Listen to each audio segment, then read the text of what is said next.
Good afternoon, or is it evening? It's more of evening in Kenya. It's almost 6 p.m. in Kenya on 20th of November 2025. So welcome once more to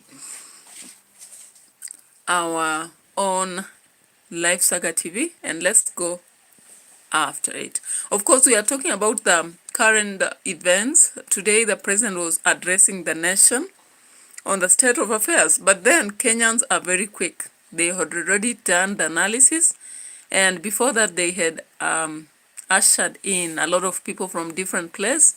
There was Narok, Taita Taveta, Machakos, Nairobi town. And maybe you who is watching me, what exactly do you think is the state of the nation? Or what is your expectation of what the president should have done by now compared to his manifesto? And maybe what are your flaws that you find in a president as compared to the successes? Of course, the many key areas which many individuals from different places in Kenya have pointed out is health, education. Some have pointed at roads, but majority are pointing at security. They feel like Kenyans are not safe at all. And why is this so? Of course, they are looking at the declaration by Museveni recently that he wanted to pick or rather take Indian Ocean. And of course, we have not seen the government talking about it. And it's unfortunate, actually, when you hear a neighboring country declaring that one of the main properties in your country belongs to them and they are coming for it, and the president doesn't speak at all. You would expect something. And just far from that, we saw some Kenyans who were arrested in Uganda, and not really arrested. It's not arrest, right? It's abduction. So they were abducted and put in what Museveni called the fridge. Of course, you know them. That is Nicholas Olo. And we saw, the guy, Bobby Njagi. So when they came back in Kenya, they have narrated a lot of things. And of course, recently, Halwale was put out of the Senate just because he mentioned that it's Uhuru Kenyatta who led the freedom of these guys. Now, what do you think? The blames that many Kenyans have pointed out is that when the government was being formed, there was a wheelbarrow aspect of bottoms up. And the interpretation of people then was that our economy would be better. I tend to think, even if you are to sugarcoat whatever is happening, the developments, when you talk of stocks and the dollar, how many people actually in Kenya relate with the dollar? Apart from maybe those who are serving in international aspects, like let's say YouTube, those who are going through stocks, those who are traveling, how many common citizens, know about the dollar? If you go to a common citizen and ask them how much a dollar is, maybe ask those who have gone to work in Oman, Bahrain, such countries as the Gulf, and those who have gone in UK or USA. But the common citizen, my mother, for example, talk about my father, even though he was a teacher, but he's not dealing with a dollar currently. And the common citizen, how much do they know about the dollar? And yet, that's what the president is telling people, that the dollar has gone high, the stocks are stable, and things to do with the bonds and all that. So it doesn't add up for a Kenyan. The economy that we are talking about here is, for example, if I'm doing business, do I find it easy to actually make money in my business? If I borrow a loan, do I find it easy to return that money as Mama Mboga or a boda boda guy? Or even if I own boda bodas, do I find it a lucrative business, for example? Or is the money I make actually dissolving into thin air? So that is the question most Kenyans have been putting on the streets. And when you look at the news anchors, or rather news reporters, when they put their microphone on the lips of some of them, what they are declaring is that we have failed in many situations, big time, including health. And of course, as far as the government tells us that SHA has made it, health is okay, now universal health is offered, I don't think they are being truthful to the latter. Unless, personally, the leaders, they don't use these amenities. What they are simply trying to tell us that they are ignorant about what is happening around. Because when you talk about Nairobi Hospital, how many people even in Kenya access this, provision? And before someone goes to Nairobi Hospital from Western, let's say from Kapenguria or deep down in Turkana, Isiolo, Garissa ends, even in Nyanza, unless someone has been referred, how many people go to Nairobi Hospital? And of course, we understand that Nairobi Hospital has a favor of SHA because the real person who is actually initiating SHA payments is actually working right there and has shares in that hospital, right? So it has come out as a disillusioning situation for most Kenyans, if I may say, because as far as we are hoping that state of nation changes for the better, it's changing for the worse for the normal citizen and even medium class. Because you can tell me that you are trying to chop my salary and put a lot of taxes, and this what you call retirement, whatever. Even the lifespan of people, I don't think that people are going to stay that much up to old age. Retirement benefits are enough. You don't need these other deductions that are now currently being done.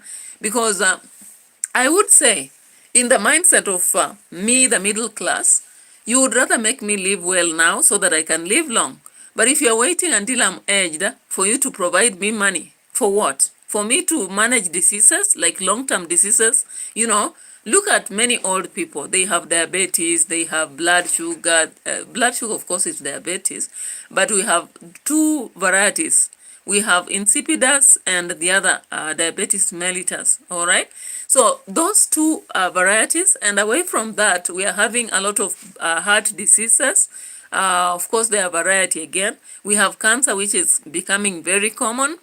And among the men, we have this condition that actually forces them to have a pipe within their system. So you look at the fact that you are saving for us in old age, you are just preparing us to actually take care of the diseases that you caused. Because currently, if I'm having a lot of pressure over finance, I'm having a lot of pressure on how to manage myself, then what am I preparing for? And that retirement money, or rather whatever you're doing as a pension scheme that you have to contribute towards, maybe as you are actually speaking out there, it seems a very good thing. But then I would imagine if I'm living all my life struggling, I can't eat what I want, I can't travel to where I want, I can't have the peace of mind that I need. Even houses building, it becomes very difficult for most civil servants to build their houses. And what you call housing project is not for us. I can't go into a house that I'll be paying 12,000, 15,000 when my salary is automatically gone because of the loans. You understand? So to a middle class and a low class citizen in Kenya, what we are saying is these practices that the government are actually really, drumming for, celebrating and actually proving that that is what proves they have worked. It doesn't work for us. We look at it as a failure because generally now my pocket is thin. I can't satisfy the needs. I get a salary today, in 1 week I don't have it because I have committed my money to loans, trying to improve myself, and yet that loan is not even enough to do me a project that I wanted. So if you add 1 plus 1, it tells you that there is a lot to be admired in our nation. Now, we will be going progressively to what the president said. And of course, we'll be talking about this housing aspect that we really talk about as Kenyans. Now, let's start with the expectations that our MPs had before the president addressed the nation. We start from there before we get to what his address was, right here. Sector, we've seen a lot of improvement when it comes to the issues of our farmers, the coffee sector, the tea sector. There has been quite some strides. We had some issues as far as the education sector is concerned. Look at the issues that came about, the issues of delayed capitation.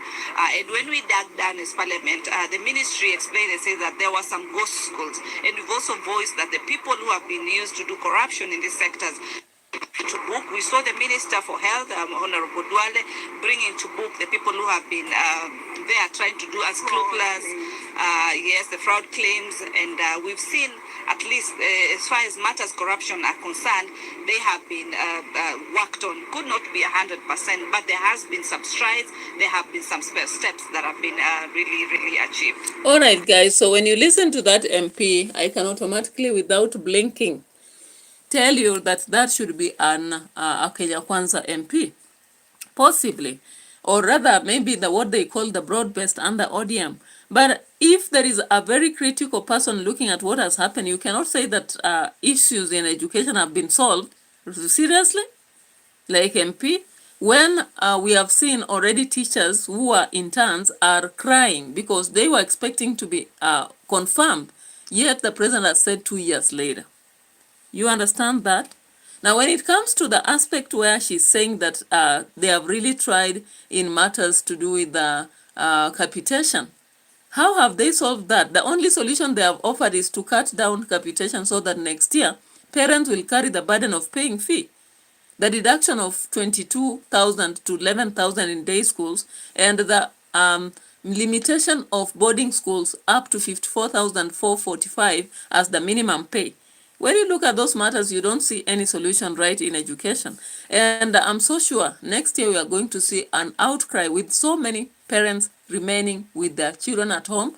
And also those who are in a kind of small position to manage will have their children on the roads all the time.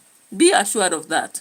We are yet to see those dramas. So that is one of the MPs, and that is what she said. And I want to listen much to her because already what she says is quite disheartening from my point where I sit. Anyway, let's get to another. His annual nation address. We expect him to give us, the performance of our for the last 1 year, and what he expects to achieve 1 year, the next 2 years maybe before we go the elections. What is this? Done very well for the last 3 years. Very well. A lot has changed.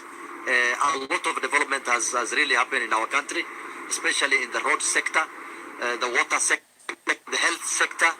A lot has been done, and we expect us, the performance of 1 year and maybe the years we have now done.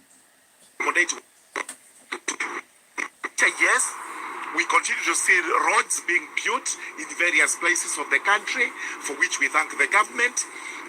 Provision of water, again, projects are coming up. We know it is slow, but we must commend the government for trying as much as it can to ensure that some of these promises are kept. Dera County, that is in Northeastern Province. I thank you very much, and this is the 13th address of the State of the Nation address that the President is going to issue. It's an important address because it's sort of a midterm kind of an address.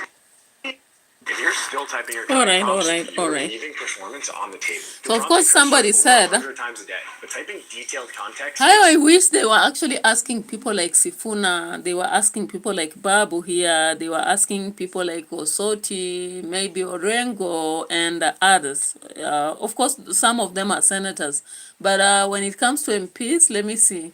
Yeah, there are specific MPs who are supposed to be asked right here. But when you look at the few that KBC chose to ask, I don't know whether it was actually planned or it was just something that happened. Because now that is how MPs are saying. What about the citizens? What about the citizens? I want to actually go on the state of address itself. Then I'll be coming back to what citizens said from whatever he's trying to tell us. The Honorable Speakers. Now, I don't know what you think. Do you think the government has really achieved a lot or just little? Because one of the MPs has said that there is slow progress, but we have to appreciate some of the things they have done. And of course, what we have been seeing the president moving around the country and launching is markets and roads, majorly. I don't see this aspect of water. I am not really getting it. I'm supposed to get into research of areas which are arid or semi-arid. especially coast as semi-arid, and then arid maybe Isiolo, Moyale, Garissa, then semi-arid again, Ukambani, that is eastern region. So let's just listen to what the president said, and we'll be getting into analysis about what you think and what he said. Assembly and Senate. The honorable members of the National Assembly and Senate, the Chief Justice and the leadership of the judiciary, Cabinet Secretaries, Your Excellencies, distinguished guests, fellows, and yet, even with these achievements, I am convinced that this is only but the beginning. Mr. Speaker, honorable members, as I prepared this address, I reflected deeply on the long road we have traveled as a nation. 62 years shaped by struggle, sacrifice, hardship, triumph, and milestones that have affirmed our spirit are shaped by events. Others are defined by the decisions a nation makes. And today, Kenya is called to make such a decision, to finish the journey our forebearers began, and finally turn our long-held potential into lived reality. For long, our ambition was held hostage by small thinking and ordinary expectations. But that So guys, the president emphasized that point, and I don't know, he doesn't seem to care about what people think about what he says. Small thinking and ordinary brains. I don't know, maybe his brain is a bit of artificial, and also he has extra or super ordinary thinking. I don't know. Let's just listen, maybe we'll get to see this. Okay, yeah, so let's see the robotic thinking right here. Must now be confined to the past. Today, we stand on the threshold of something far greater, a moment in which we can say that our parents dreamed of and what our children yearn for, we will accomplish in our lifetime. As we know, this is achievable because others have done it before. I have often spoken of the Asian tigers, South Korea, Singapore, Hong Kong, Malaysia. And by the way, members, the Prime Minister of Malaysia will be here this weekend. Countries that at independence were our peers in nearly every measurable way. They had no extraordinary resources. They were not superhuman. They simply had the courage to make bold, disciplined, deliberate choices. They invested in their people, demanded excellence, and refused to be trapped in the limitations of their circumstances. They refused to make peace with mediocrity. Today, they stand as first world economies.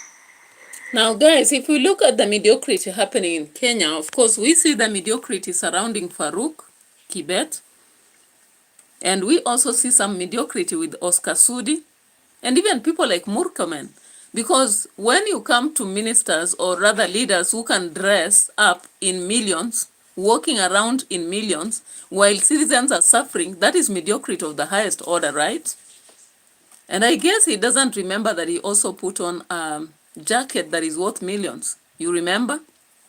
So I hope that he's not actually remembering that this is part of mediocrity, economic mediocrity. Because the other day I was looking at the country Mali, and I looked at Botswana, guys. I want you to go look at those two nations. I don't know why he's not talking about that. He has to keep talking about Seychelles, Malaysia, Singapore. You know, those are a bit far. But just talk about Mali, talk about Botswana, and you'll actually see why these countries are up there. Now, when you go to Arabic nations and address places like even Saudi Arabia and Dubai, they were just nations that were, being babysitted the other day. But currently, they are actually almost competing with the first world nations. Now they did not just make efforts, as he says, in being brave and determined and avoiding mediocrity and also small minds. They also made serious decisions about avoiding to be selfish. I heard the president of Botswana the other day saying there is no way you travel with a whole delegate of 20 people to a meeting abroad. Now Kenya, what do we do? We actually have so many delegates just going to Tanzania, or not Tanzania only, but America, and then we see them posting. Now, each one of them currently has a YouTube channel, and they have a Facebook page. So all they do is actually to fill their pages and make money out of social media. So, or actually gain their fame by posting a lot. One of them being Karen. What does Karen do? She goes to countries, instead of posting the developments or rather focus, she comes to post about the handsome men in America's airport, or rather the handsome, Uber driver on the streets of UK. These are things that we are actually seeing. No wonder now Chergei can actually spit in our faces easily and talk about you, the busybodies, the activists. He talks about, we can only have you, ODM, gaining village elder positions because the VP and president position are already gone. This bullshit that I don't understand, because how can we have a current government talking about campaigns in the midst of a time when we want them to perform? So actually, when I look at this, it's all PR. Anyway, let's see. We have been promised to see the Malaysia president coming to Kenya. What will we learn from him? Let's proceed to understand what the president is sharing here. But we are going to compare Jamaica and Kenyan housing project. So can Kenya. It can be done. Let me repeat. It can be done. Later in this address, I will set out the strategic choices, the reforms we will deepen, the sectors we will unlock. We have come. At a time like this, in 2022, Kenya was in distress. Inflation had soared almost to double digits. A fuel shortage threatened to paralyze our economy as oil marketers struggled to access dollars. The shilling was in free fall. Foreign reserves had hit historic lows. Debt service consumed more than half of our revenues. Confidence, both local and foreign, had reduced borrowing costs for both government and the private sector. Fellow citizens, our foreign direct investment has more than tripled from US dollars 463, or about 60 billion shillings, markets globally. Since January 2025, investor wealth has grown by over one is rising. All right, guys. So when we get about the foreign investment, for example, and still we get to hear about various companies that rent to Tanzania or Uganda, I don't get the mathematics. Who is lying to who? Is it the opposition lying to us? Is it the whistleblowers lying to us? What Ndindi Nyoro actually shared the other day was shocking. Now, when we hear about the loss of Hustler Fund, 6 billion, 60 billion, something like that. And the other day, we also got to hear about other losses and hidden secrets yesterday.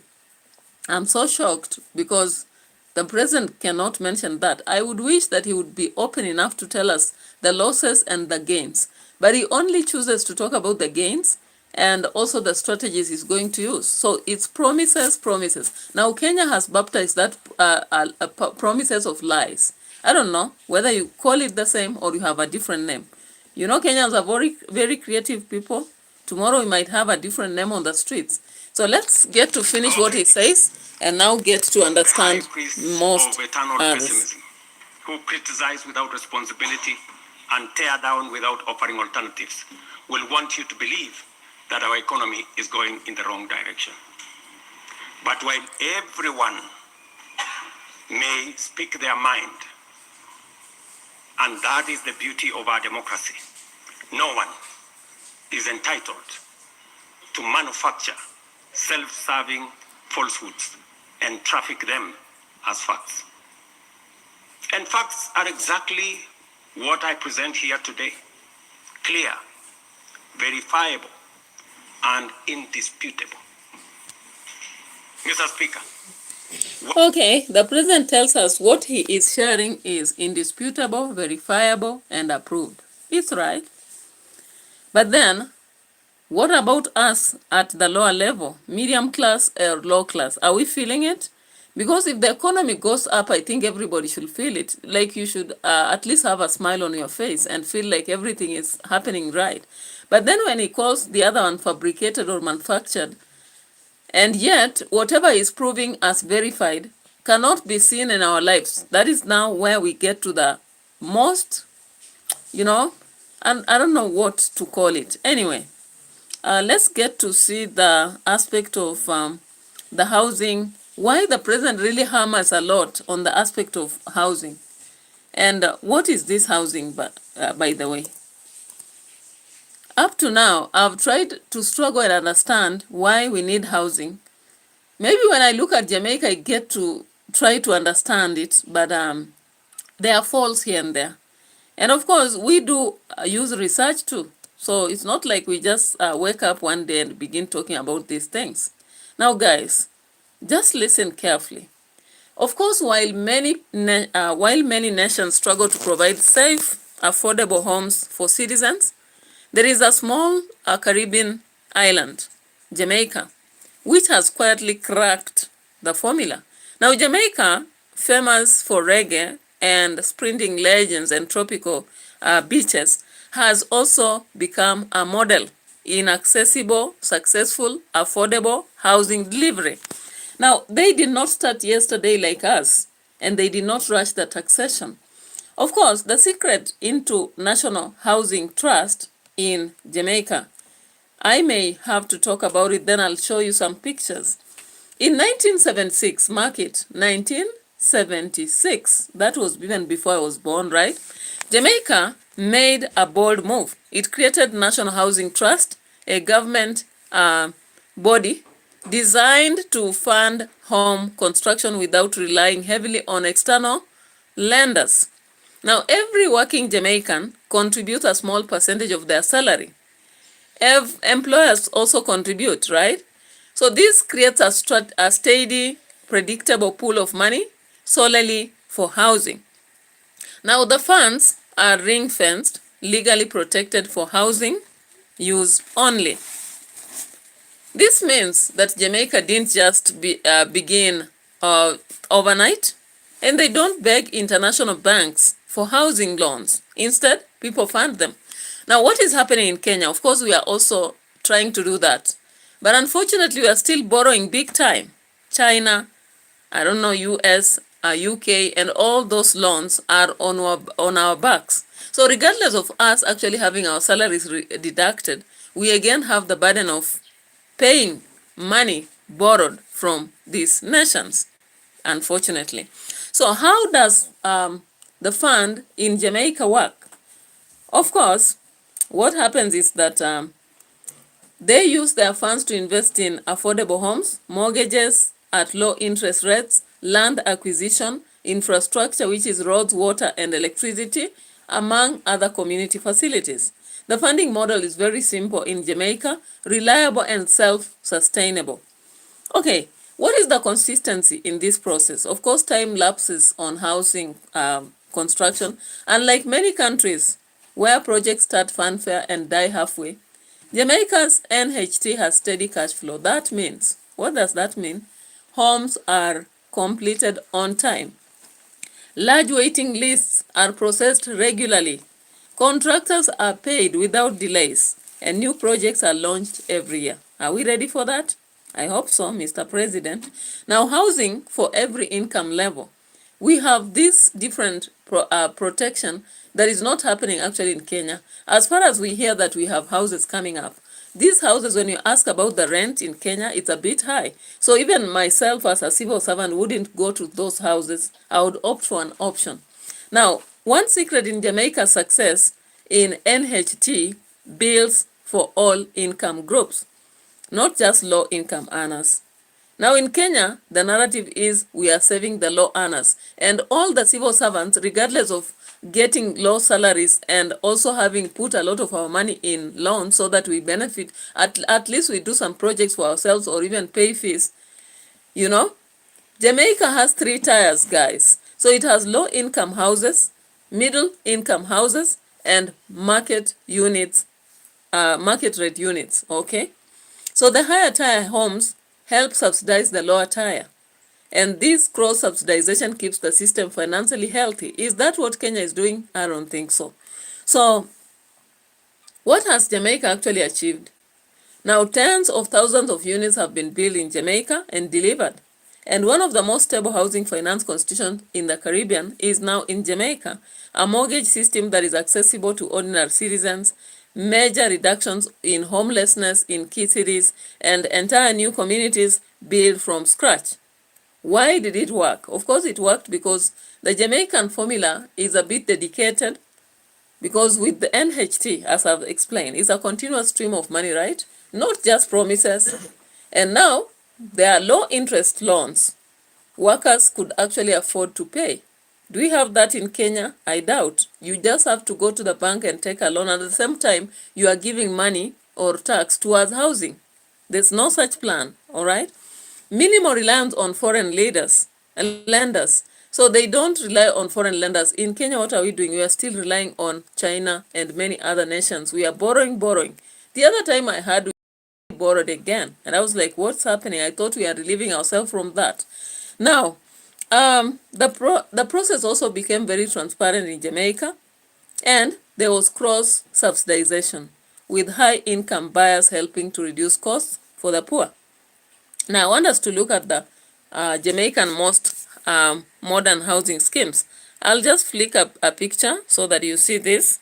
Let me bring it to your senses. Then after that, we can proceed, guys. And continue subscribing to the channel. Let's see this. Jamaica, actually.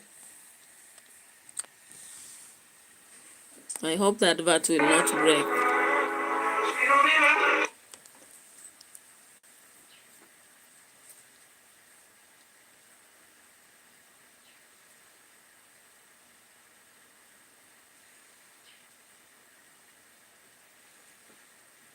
That's Jamaica for you, the Jamaica Housing Project, right?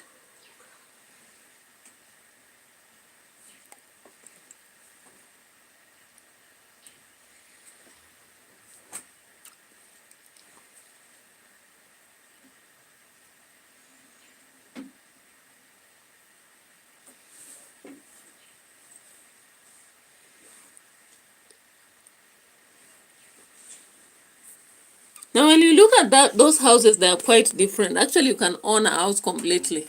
But now ours, it's a different story. Let's look at more.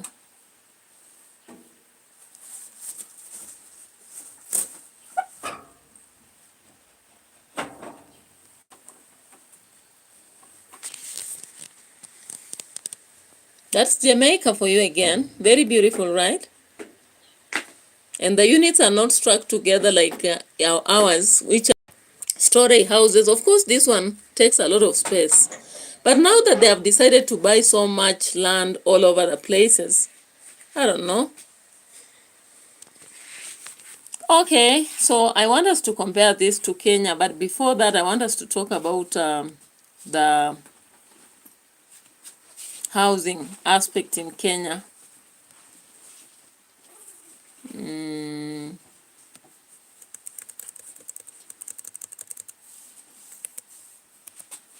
Yeah.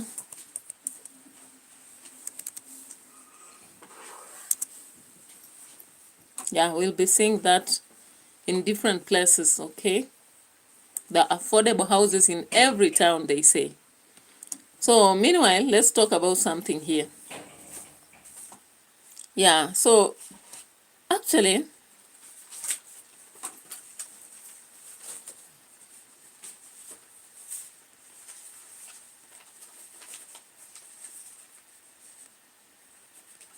The reality is that in Jamaica, NHT actually took 2% of the gross pay of the workers.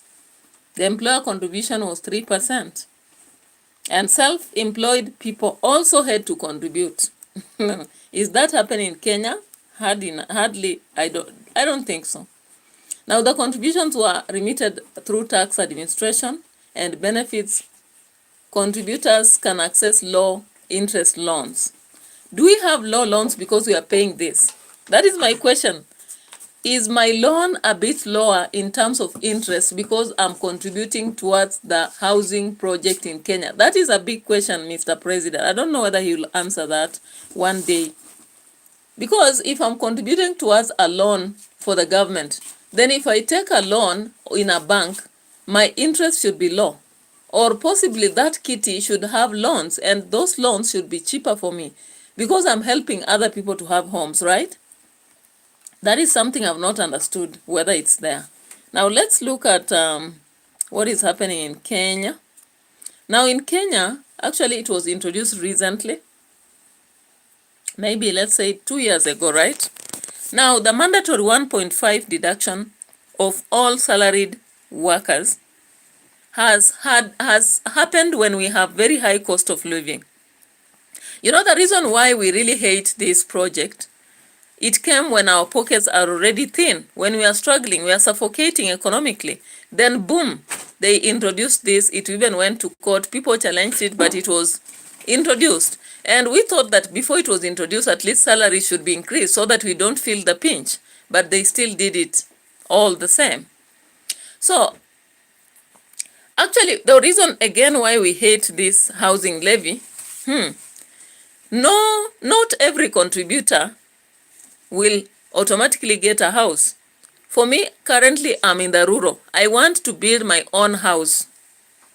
I don't want a house by the government, not even a minute, because in my culture, if I live in that house, it's not my house, right? I want to live in a house whereby when I die, my body can be right there and I'll be buried at the doorstep. But this does not happen with these housing projects. If I die, I'm supposed to be taken to the cemetery, possibly. Are we changing the culture? I don't know. Now, there is no universal allocation formula, actually. The other day, teachers were promised houses. Another day, the president promised the players, the footballers, houses. All right? Now, the levy was also challenged in court, remember? But then, it became forced and unclear for us. That is why, even up to now, many Kenyans don't understand what it is. Now, in Jamaica, the contributors, as I've said, have access to low loans, not us in Kenya. And there is a refund. There is a contribution fund available. After a period of 7 years, contributors may be eligible to get back what they have paid plus interest. Are we eligible to do that? I don't think so. Now, NHT in Jamaica also plays a role in housing development, not just financing. Through building housing, providing services like land and more.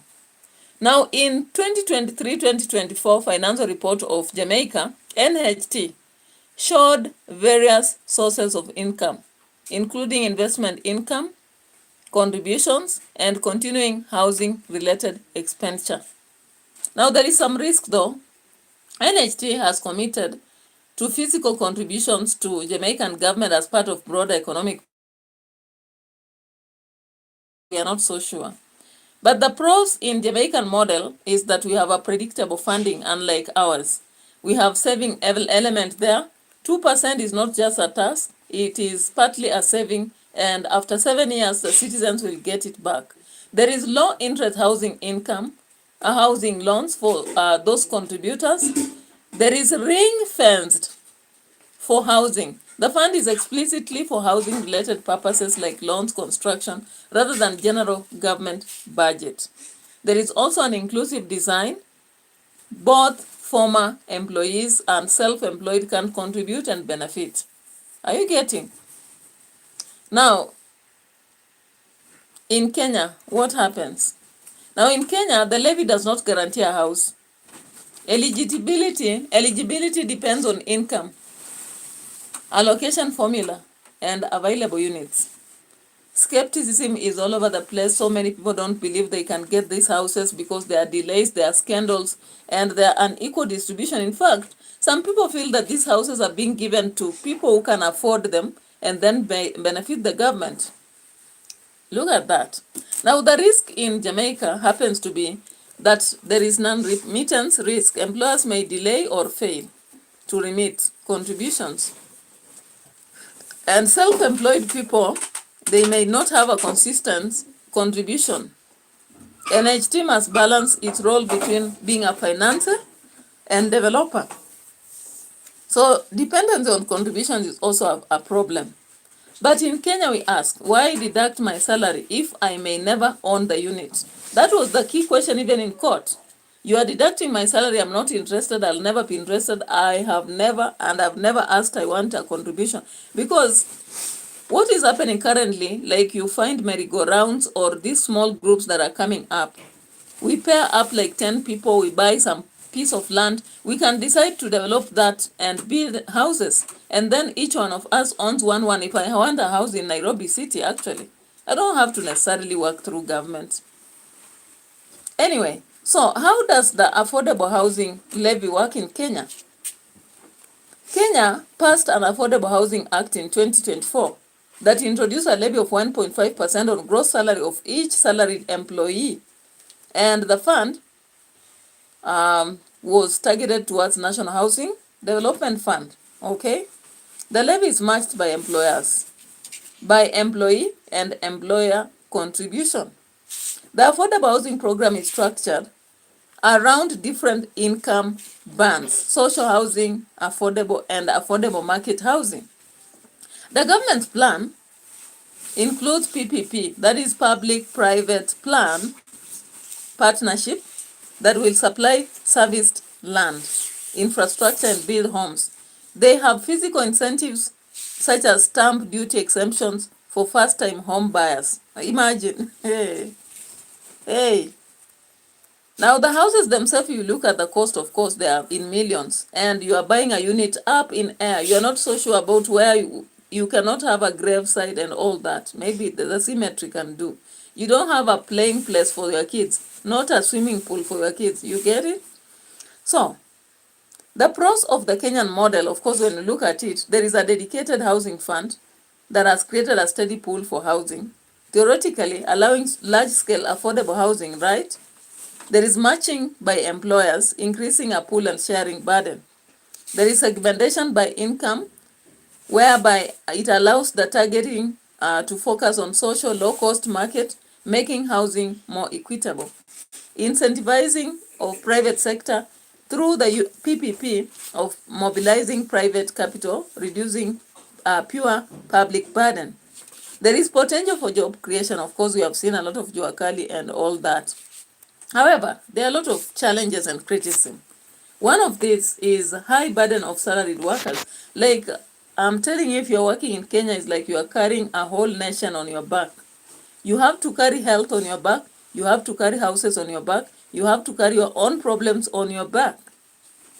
And remember, you are paying taxes elsewhere. Like when you go to buy goods, they'll not tell you are salaried, so you are exempted in this tax. No.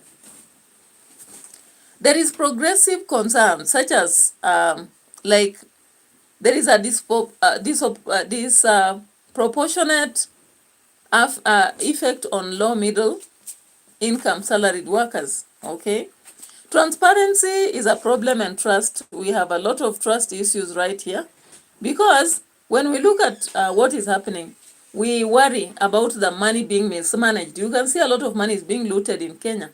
So we ask a lot of questions because of that. There is also economic hardships. Because when you look at petitioners, many Kenyans are struggling with inflation. Actually, the economy is choking us like, oh, you can't even breathe.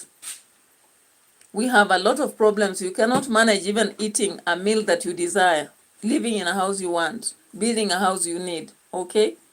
So, it's actually creating a lot of economic hardships, because that percent that was deducted from our money is a lot of money if you calculate yearly. We have informal sector exclusion. There are people who are actually making a lot of money there. I know people who have shops. They They have shops, they have tractors on the roads, they have, all that. They are making a lot of money than a worker. But they are not paying this, are they? No. So it's just civil servants, civil servants.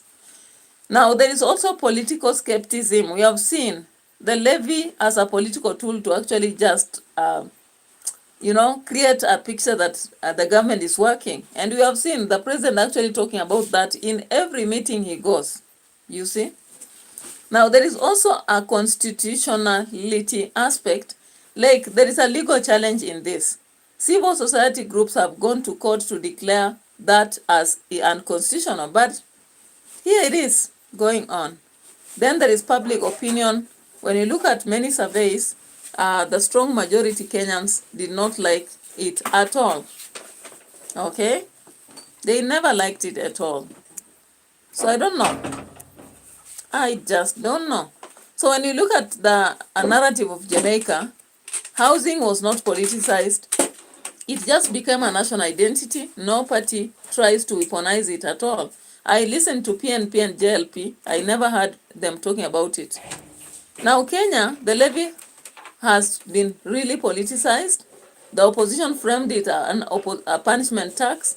Government framed it job and dignity. So public were caught in the middle. Up to now, actually, I don't trust that thing ever. Now, looking at Jamaican system is suitable because it was introduced slowly by slowly, and built over decades. For us, we want to squeeze it in 1 minute, 1.5% tax. Okay? People see visible results in Jamaican system, and it was targeted, transparent, predictable. Kenya, actually, there was an abrupt introduction, like someone is dying, so you have to do it today or tomorrow. You get it? There was also lack of clarity in allocation of funds towards it. Many Kenyans live in the rural areas. Actually, most of us want to live in the city. We just go there for some minutes, for some few days, and we go back to our rural because we like the air there is fresh. No sewerages, no, the fiasco in town. I'm telling you, the ulabalus in the cities, you're going crazy. The lines, the queues, people trying to snatch your phone. You have to pay for a toilet. In rural, who pays for a toilet? We don't.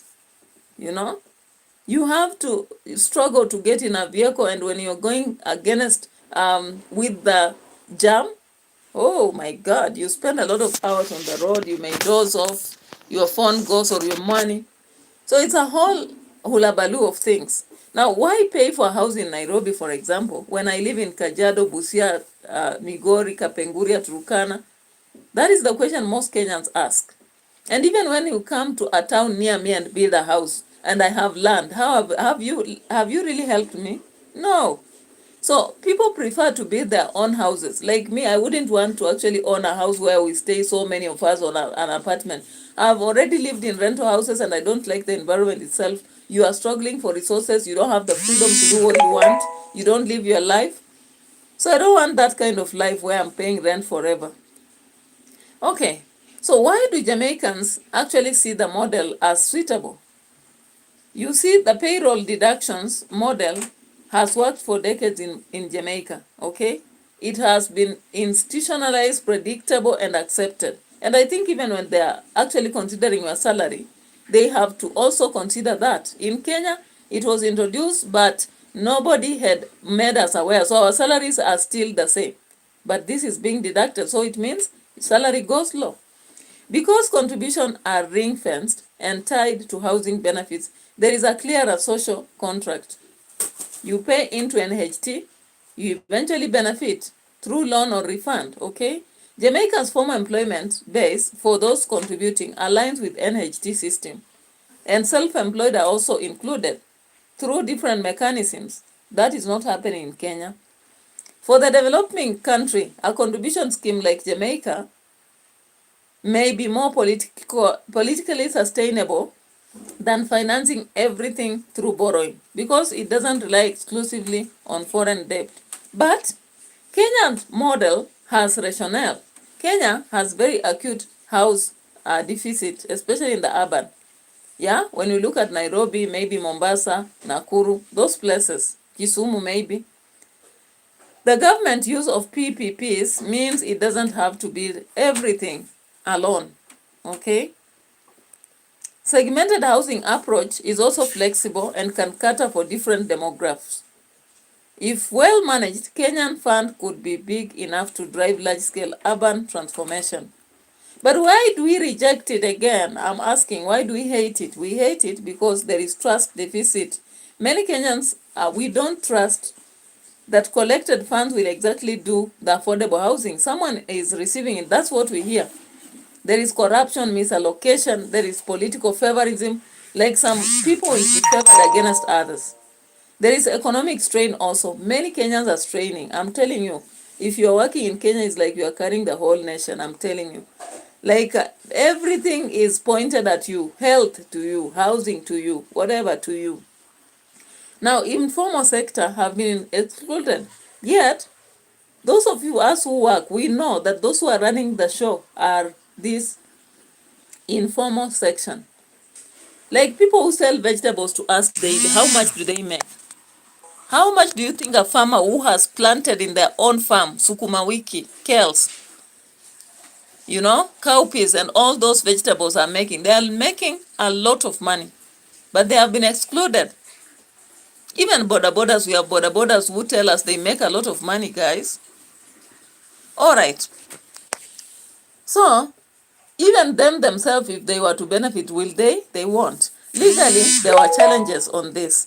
Then the perception is for political use. Of course, we look at this like that. Recently, you saw the teachers and footballers being promised by the political class. We have also alternative priorities. Some Kenyans argue that before a levy is introduced, there should be fixation of corruption, managing of existing debts, allocating budget to housing more directly rather than creating a mandatory tax. Okay? Yeah, I want you to look at this table and see the comparison actually.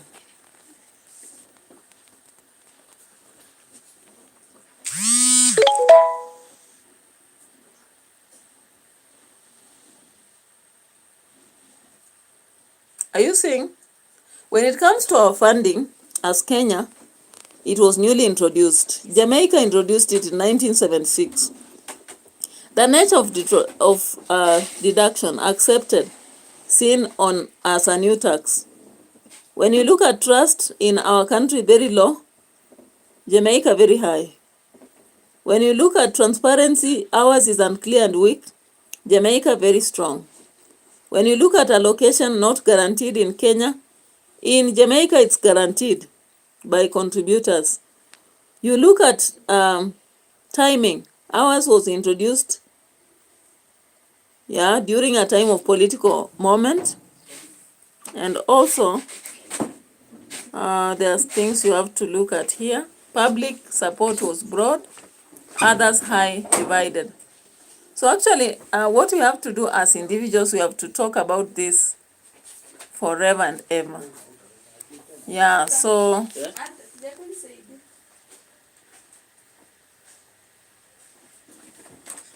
these are the takeaways, and bye-bye for now.